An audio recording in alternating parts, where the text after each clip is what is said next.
Hello everyone, welcome to विद्या नीर classes. सो यहाँ पे हमने हिस्ट्री स्टार्ट की थी। लास्ट टाइम हमने पढ़ा था पहले मगध एम्पायर पढ़ा था, मौर्यंस पढ़े थे।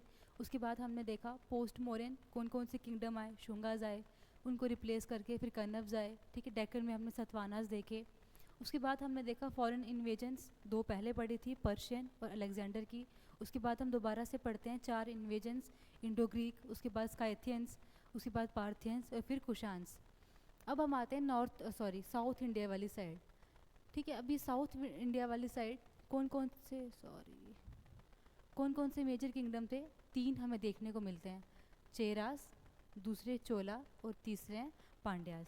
ठीक है, अब स्टार्ट करते हैं संगम एज से। ये संगम एज कौन से टाइम को बोला गया है? 3rd सेंचुरी BCE से लेके 3rd सेंचुरी AD तक का जो टाइम है साउथ इंडिया में, जो ये 3 किंगडम्स हमें देखने को मिलते हैं, इस पर्टिकुलर जो टाइम पीरियड है उसको हम किस नाम से बुलाते हैं? The Sangam age. जैसे हमने पढ़ा था द एज ऑफ सतवानास। ठीक है, उसी तरह से जो उनकी टेरिटरी है या जो उनका टेरिटोरियल एक्सटेंट है वो किस किस के बीच है? South of river Krishna and Tungabhadra.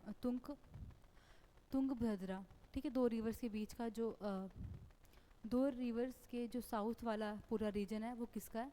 Sangam as का। या फिर किस किस किंगडम ने वहाँ पे रूल किया है? चेरास ने, चोलास ने और फिर पांड्याज ने। ठीक है, 3 डायनेस्टीज़ हमें यहाँ देखने को मिलती हैं।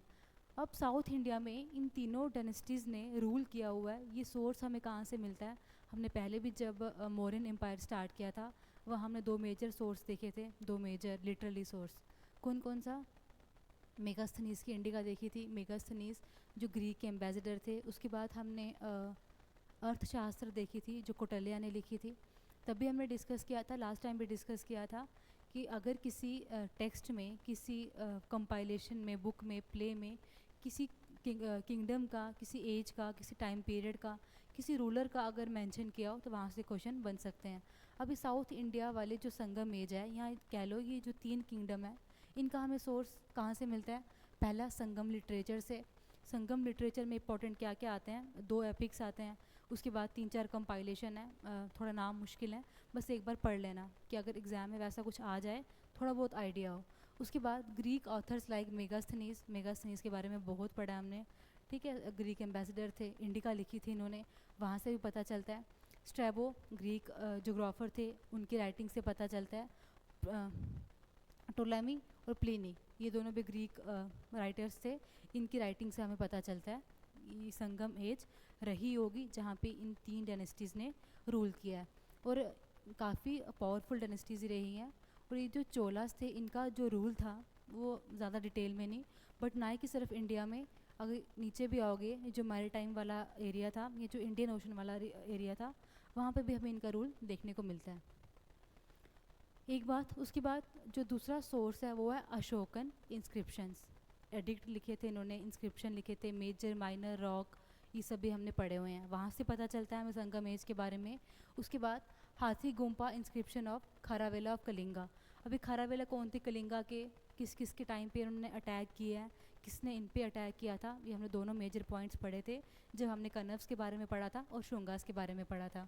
ठीक, हिस्ट्री पढ़ने का सबसे जो आसान तरीका याद रखने का वो यही होता है, आप रिलेट करके पढ़ो। हिस्ट्री के अलावा बाकी सब्जेक्ट को भी जो याद करने का तरीका वो यही है, रिलेट करके, बट हिस्ट्री को मैक्सिमम। अगर आपको पिछला नहीं पता होगा, ये पिछली डायनेस्टीज़ के बारे में आपने नहीं पढ़ा होगा, आप संगम एज को याद नहीं कर पाओगे। सेम अगर आपने संगम एज का नहीं पढ़ा होगा, आप आगे हर्षवर्धन को याद नहीं कर पाओगे, इस तरह से। ठीक है, जब भी आगे पढ़ते जाओ, जो पीछे टॉपिक पढ़े होते हैं आपने या जो नोट्स बनाए होते हैं, एक बार उनको पहले देखा करो।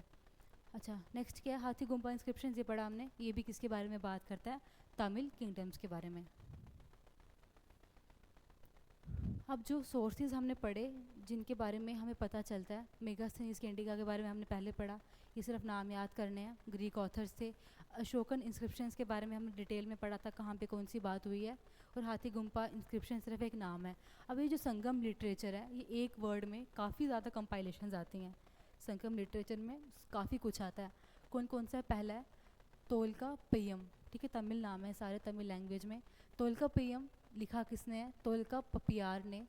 ठीक है, इसको जो एक मेजर इंपॉर्टेंट पॉइंट है, इट इज़ नोन या considered as the earliest of Tamil literary work. उसके पहले हमने जब वैदिक एज पढ़ी थी, कौन सा वेद सबसे पुराना था, कौन सा सबसे अर्लीस्ट था, ठीक है, वही रिवाइज कर लेना, पूरा पढ़ा था हमने। अब इसमें किस किस का मेंशन हुआ है, कौन सी कंपाइलेशन में क्या लिखा है, अगर इतना ना भी याद रहे एटलीस्ट इतना, ठीक है, बस नाम गो थ्रू कर लेना कि अगर ऑप्शंस में आए थोड़ा बहुत आइडिया हो कि ये लिटरेचर किससे रिलेट करता है और कौन से किंगडम से रिलेट करता है, कहाँ हमने पढ़ा था, कौन से टाइम पीरियड में। उसके बाद आता है इत्तुतगोई।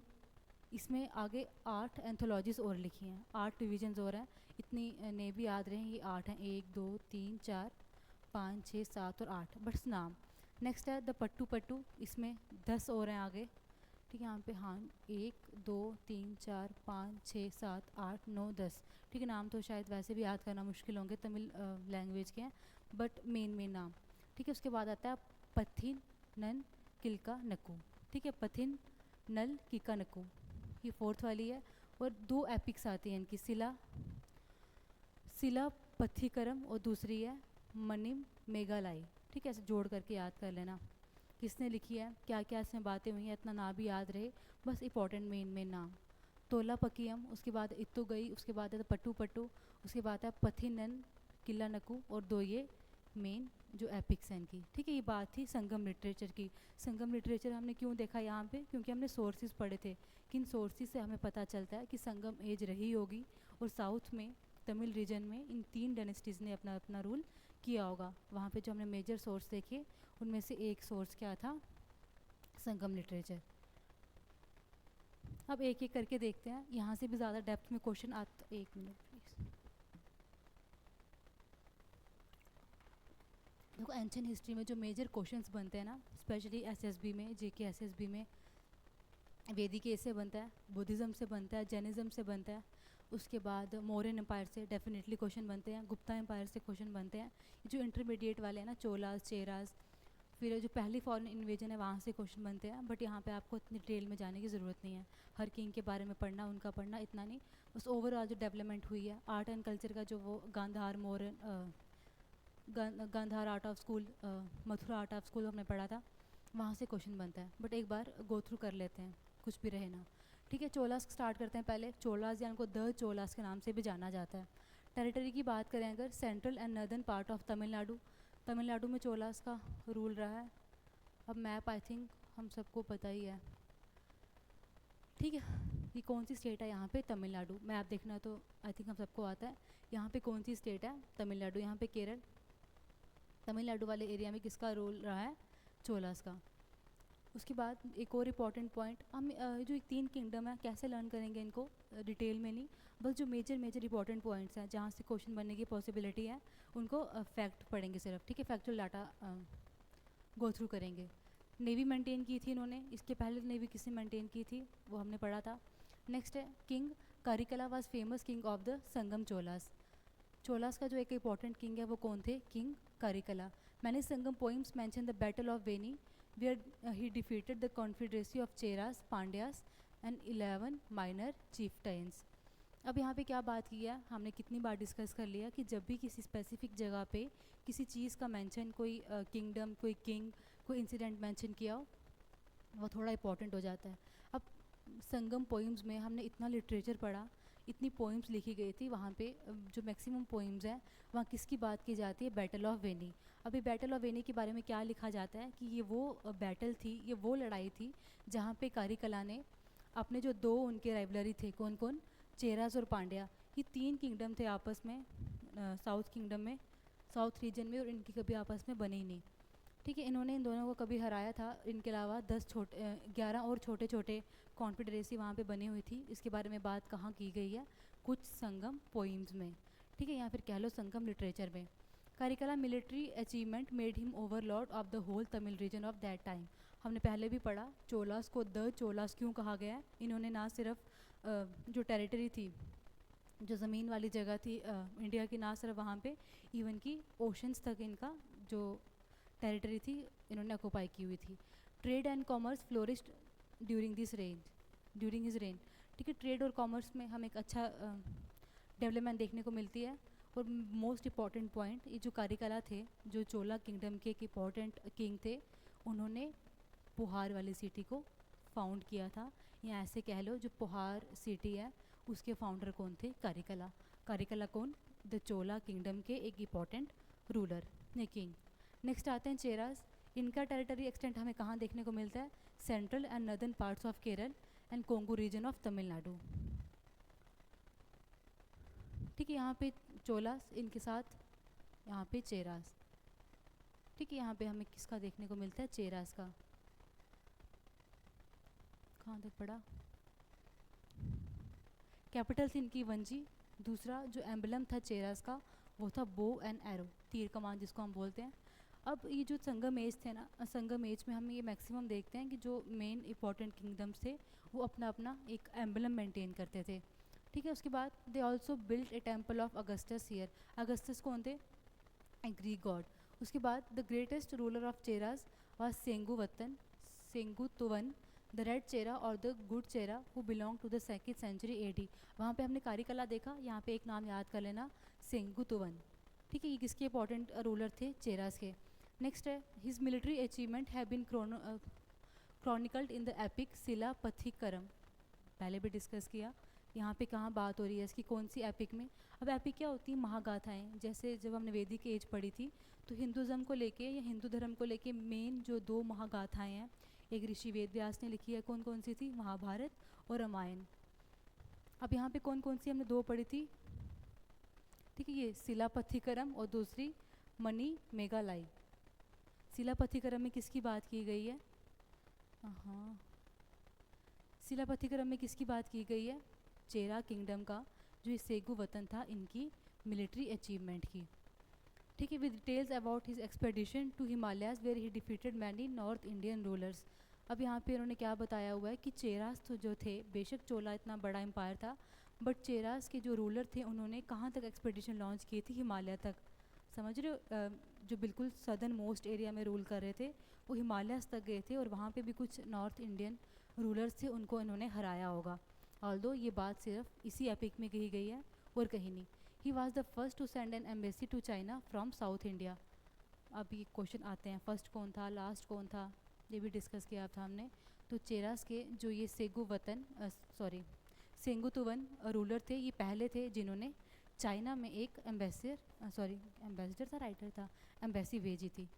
ठीक है, अब नेक्स्ट आते हैं पांड्यास के बारे में। इनकी टेरिटरी थी मदुराई वाला रीजन। कैपिटल, इनका एम्बलम क्या था? फिश। इनसे पहले वालों का क्या था? Bow and arrow. They patronise the Tamil Sangams and facilitated the compilation of Sangam poems. ठीक है, अब ये जो संगम पोइम्स हैं, तमिल संगम है, मतलब जो संगम लिटरेचर है, वो हमने तीनों टाइम में देखा था। उसको चोलास ने भी पैट्रॉन किया, चेरास ने भी किया और पांड्यास ने भी किया। ट्रेड इनके टाइम भी अच्छा था। अब जो इंपॉर्टेंट क्वेश्चन आता है, पोजीशन ऑफ वुमेन। अर्ली वैदिक एज तक काफ़ी अच्छी पोजीशन थी, फिर हमने देखा कैसे थोड़ा थोड़ा डिक्लाइन शुरू हुआ, उसके बाद बीच में थोड़ी स्टेबल हुई, लेकिन हम दोबारा से देखते हैं इस एज तक आते आते काफ़ी ज़्यादा डिक्लाइन हो गई थी जो वुमेन की पोजीशन थी एक सोसाइटी में। सती हमें देखने को मिलता है, इवन कि जब हम आगे देखेंगे गुप्ता के बाद जब हम हर्षवर्धन का टाइम पढ़ेंगे, हर्षवर्धन जो एक इतने बड़े रूलर हुए हैं, इवन जो उनके मदर थे वो सती हुए थे, जो उनकी सिस्टर थे वो सती होने वाले थे अबाउट टू, बट किसी तरह से उनके भाई ने उनको बचा लिया था। तो सती सिस्टम वाला देखना अब शुरू हो गए थे हम। विडोज़ वर ट्रीटेड बैडली, जो इनके हस्बैंड की डेथ हो जाती थी उनके साथ बड़ा ज़्यादा जो बुरा बर्ताव हम कहते हैं, ठीक है, बैड बिहेवियर देखने को मिलता है। दे अडॉप्टेड द वैदिक religion of sacrifice and patronised ब्राह्मण प्रीस्ट। सेक्रीफाइस इनके बारे में पहले पढ़ा था, यज्ञ होते थे, अश्वमेध हो गया, वो सब हमने पढ़े थे। उसके बाद काल बहाराज, ठीक है, अगर आप किसी और एग्ज़ाम की प्रेपरेशन कर रहे हो तो वहाँ पे आपको इनके बारे में भी डिटेल में पढ़ना पड़ेगा, जो काल बहाराज थे। लेकिन हम यहाँ पे अभी GK/SSB की बात कर रहे हैं, तो बस इतना याद रखना, ये ट्राइब थी, ठीक है, और इन्होंने किस पे अटैक किया था? पांड्यास पे। काफ़ी स्ट्रॉन्ग ट्राइब रही होगी जिन्होंने इतने बड़े किंगडम को एक बार में डिक्लाइन, ठीक है, नीचे ला दिया, डिक्लाइन हो गया इनका। नेक्स्ट बात करते हैं इनकी पॉलिटी और एडमिनिस्ट्रेशन की, सिर्फ मेन बातें। पहला, हेरिडिटरी मोनार्की। अब ये मोनार्की सिस्टम कहाँ से स्टार्ट किया था हमने? जब हमने महाजनपद पढ़े थे, वहाँ पढ़ा था ना, रिपब्लिक और मोनार्की, 2 टाइप के महाजनपद हमें देखने को मिलते हैं। हेरिडिटरी मोनार्की क्या हुआ? ठीक है, अगर किसी का फादर वहाँ का रूलर है, बेटा भी होगा, उससे आगे बेटा भी होगा, इस तरह से वो चलता रहेगा. The king was assisted by wide body of official who were categorised into 5 councils. 5 council हमें देख. सुप्रीम कौन था? किंग. मोनार्कियल सिस्टम था. अब किंग को सपोर्ट करने के लिए क्या थी? 5 काउंसिल्स थी. कौन कौन से? मिनिस्टर्स, जिनको हम बोलते थे अमेचर. अब यहाँ पे इनको अमेचर या अमायचर जो बोल रहे हैं. अब पहले इनको क्या बोलते थे? जब हम मगध का रूल पढ़ रहे थे, मोरियंस का, है ना, अमत्याज, फिर वहाँ हमने राजू का पढ़े थे. अब यहाँ पे क्या बोलते हैं इनको, टर्मिनोलॉजी, ठीक है, यहाँ पे चेंज है. उसके बाद प्रीस्ट, पंडित थे, एनवॉयस थे, मिलिट्री कमांडर्स थे, स्पाइस थे. स्पाइस क्या होते हैं? जासूस. ये भी हमने कब देखना शुरू कर दिए थे? जब हम मोरेंस के बारे में पढ़ रहे थे. 2 तरह के स्पाइस हमने पढ़े थे. एक जो एक जगह रह के ना, स्थानक, जो एक जगह रह के इन्फॉर्मेशन देते थे, गैदर करते थे, किंग को देते थे. और दूसरे जो जगह जगह घूम के इन्फॉर्मेशन लाते थे किंग के लिए. नेक्स्ट बात करेंगे सोसाइटी की, तो वर्ण सिस्टम हमें यहाँ देखने को मिलता है. 4 कास्ट, नेमली अरसर जो रूलिंग क्लास थी. उसके बाद अंथवर, वनिगर. वनिगर कौन हुए? मतलब जो वैश्या, हमने पहले पढ़े थे, जो ट्रेड और कॉमर्स वाली एक्टिविटी में इन्वॉल्व रहते थे. और लास्ट में था वेलालर, ठीक है, जो एग्रीकल्चर परफॉर्म करते थे. उसके बाद प्रिमिटिव ट्राइब्स हमें यहाँ देखने को मिलती हैं. शायद हाँ, जब हम पहले भी डिस्कस किया, जब हम ज्योग्राफी पढ़ेंगे तब हम इम्पॉर्टेंट ट्राइब्स के बारे में देखेंगे. यहाँ से क्वेश्चन आते हैं. सिर्फ इतना कि जितनी भी स्टेट्स हैं, जम्मू कश्मीर की स्टेट्स नहीं, जितनी भी इंडिया की स्टेट्स हैं, यूटी है, वहाँ पे मेजरली कौन सी ट्राइब्स मिलती हैं, कौन सी ऐसी स्टेट यूटी है जहाँ पे एक भी ट्राइब नहीं है, कहाँ पे सबसे ज़्यादा है, यहाँ से क्वेश्चन बनते हैं. ठीक है, यहाँ पे अगर हम पोजीशन ऑफ वुमेन की बात करें, women had great respect and were allowed in the intellectual pursuits. अब यहाँ पे थोड़ी बहुत पोजीशन अच्छी थी, हालांकि विडोज़ के साथ यहाँ पे भी अच्छा सलूक नहीं किया जाता था. बट जो इंटेलेक्चुअल एक्टिविटीज़ थी, जैसे राइटर्स, जो राइटिंग वाला पार्ट है, या जो और पार्ट है एजुकेशन से रिलेटेड, वहाँ पे इनकी पोजीशन अच्छी थी. हमें यहाँ कुछ इंपॉर्टेंट वुमेन पोइट्स भी देखने को मिलते हैं. दोबारा से रिलेट करते हैं. हमने वुमेन पोइट्स कहाँ पे देखी थी? वुमेन पोइट्स जब हमने अर्ली वैदिक एज और लेटर वैदिक एज पढ़ा था, है ना. घोषा देखे थे. घोषा जो राइटर थी, पोइटेस थी, वो देखी थी. उसके बाद लोपा मुद्रा देखी थी, सावित्री देखी थी. अब यहाँ पे कौन कौन है? अव्वायार, उसके बाद नचालियार, ठीक है, नाम है इनके. और तीसरी थी काका पैदीनियार. ठीक है, नाम याद कर लेना. 3 वुमेन पोइट्स हैं who flourished the contribution to Tamil literature. Religion की अगर बात करें, the primary deity of the Sangam period was Murugan who is held as a Tamil god. ठीक है, इनका एक लोकल डाइटी थी जिसका क्या नाम था? मुरुगन. थोड़ा सा पॉइंट है इंपॉर्टेंट, याद कर लेना. इकोनॉमी की अगर बात करें, agriculture was the chief occupation where rice was the most common crop. ठीक है, जो मेन इकोनॉमी इनकी चल रही थी वो कैसे चल रही थी? एग्रीकल्चर से. एक्सपोर्ट, जो इनका इंटरनल ट्रेड था वो तो था ही, बट जो एक्सटर्नल ट्रेड है वो भी काफ़ी ज़्यादा फ्लोरिश हुआ था इनके टाइम पे. एक्सपोर्ट होता था, इंपोर्ट होता था. एक्सपोर्ट किस किस का होता था? कॉटन फैब्रिक्स का. जो साउथ का कॉटन है, कॉटन सूट्स होते हैं ना, बॉर्डर वाले, वो आज भी बड़े फेमस है. कुछ स्पेसिफिकली बोलते हैं उनको, कॉमनली हम साउथ कॉटन कहते हैं. ठीक है, वो आज भी फेमस है. कॉटन फैब्रिक्स एक्सपोर्ट होते थे. स्पाइसेस एक्सपोर्ट होते थे, जिसमें क्या था? पेपर, मिर्ची, जो पता होंगे, जिंजर, अदरक, उसके बाद कार्डमम, इलायची, सिनेमन, दालचीनी, टर्मरिक, हल्दी, along with the ivory product pearls and precious stones. Again pearls और प्रीशियस स्टोन्स आज भी फेमस हैं साउथ के. इंपोर्ट्स की अगर बात करें तो क्या क्या ले आते थे? हॉर्सेस, घोड़े, गोल्ड, सोना और स्वीट वाइन. ठीक है, मीठी दारू या कुछ भी. संगम एज का एंड हमें कब देखने को मिलता है? लास्ट यही थे. The Sangam period slowly witness the decline towards the end of 3rd century AD. हमने पहले पढ़ा था 3rd सेंचुरी BC से लेके 3rd सेंचुरी AD तक ही हमें ये संगम एज देखने को मिलती है. अगेन यहाँ काल बहारास की बात हो रही है. ट्राइब थी, पावरफुल ट्राइब थी, जिन्होंने इनका दी एंड कर दिया. ठीक है, the Kalabhras occupied the Tamil country post Sangam period between 3000 AD to 600 AD. अब इनके बारे में हम डिटेल में नहीं पढ़ेंगे, ना ही कभी क्वेश्चन आया हुआ है JKSSB में इनको लेके. अब इसके बाद जो 2 इंपॉर्टेंट टॉपिक्स रहते हैं एंशेंट हिस्ट्री के, कल हम डिस्कस करेंगे गुप्ता पीरियड के बारे में. वैसे इंपॉर्टेंट किंग्स कौन थे, एडमिनिस्ट्रेशन कैसी थी उनकी, आर्ट एंड कल्चर बहुत फ्लोरिश किया था उनके टाइम, और यही वजह है गुप्ता पीरियड को हम क्या कहते हैं? Golden age. ट्रिग्नोमेट्री का नाम सुना? वो आई थी. ज्योमेट्री, आर्यभट्टा का ज़ीरो, वो सब कहाँ पे आते इस टाइम पे, कल देखेंगे इसको। उसके बाद एक लास्ट टॉपिक रहता है हर्षा एंड हिज टाइम्स या फिर किंग ऑफ हर्षवर्धन। ठीक है, आज इतना रखते हैं, ये कल करेंगे। So thanks for watching, I hope आपको ये यूज़फुल रहा हो। So please like share and subscribe and stay connected, ताकि जो आगे वाले 2 टॉपिक्स रहते हैं वो भी हम ख़त्म कर सकें। उसके बाद हम अपना नेक्स्ट कंपोनेंट पिक करेंगे। Thank you.